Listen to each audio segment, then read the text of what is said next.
Hello all. So what we're going to go over today is the graphic organizer research paper. So even if we are not done with our source sheets, we are going to go over this now so you can kind of see where it is we're going, and you can review this video if you forget somewhere along the line how to get it done. So the first thing we're going to do is introduce your topic by summarizing both sides of the argument in your own words. My example, using vegetarianism again, is proponents of vegetarianism say that turning to a meat-free diet will have a positive impact on the environment and that society should turn to vegetarianism because killing animals is cruel.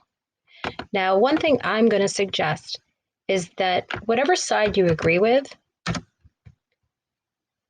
put that one second, because then it'll flow really nicely into your thesis statement.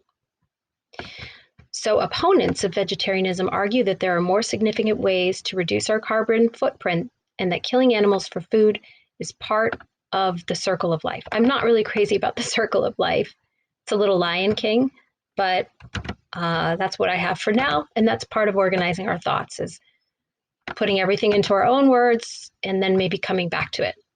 So proponents of vegetarianism say that turning to a meat-free diet will have a positive impact on the environment and that society should turn to vegetarianism because killing animals is cruel. So at this point, maybe you're noticing that I have two reasons. Environment, killing animals is cruel.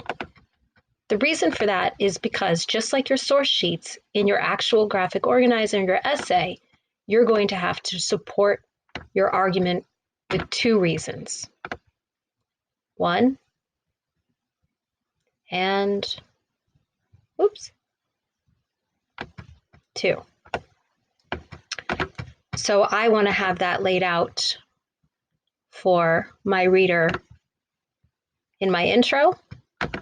And then my thesis statement is going to be, people should become vegetarians. Really simple for that. Body paragraph number 1. Oh, let me go back to this. Where did I get this information? All of this. Well, I got it because I now have printed out 3 of my source sheets, and I'm looking at them and I've been highlighting and figuring out where it should go in my paper. So now that's where I got that information. It kind of came from my own thinking. And when it's your own wording and it's your own thinking, you don't need to cite it. So now let's come down to what a body paragraph should look like. Transition from your claim to your reason number 1. Well, my strongest reason, I feel, is that individuals should turn to vegetarianism because killing animals for food is unnecessarily cruel. We can get stuff. Why unnecessarily? Because we can get what we need from having a plant-based diet. So this is where you start to pull in perhaps the exact statistics or the exact wording taken from a source. So here you're going to provide textual evidence that supports your topic sentence. You need to integrate your quote. I know you learned this last year, but let's integrate your quote into a sentence and must have a parenthetical citation. Now I've reviewed, or I have it here, what a parenthetical what a parenthetical citation looks like, but I'll put some examples in here as well. Okay, so what I've done is I've gone to one of my source sheets and I've highlighted something that I really, really like. There's a quote down here about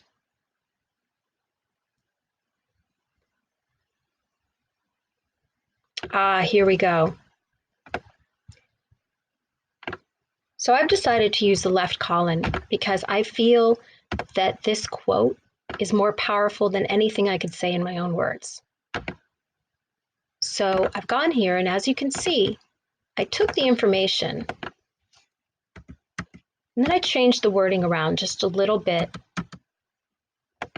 so that I could practice integrating my quote. So what do we have here? According to the Humane Society of the United States, each year 10 billion animals are raised and killed in factory farms. They're mutilated, they're crammed into tiny cages, and they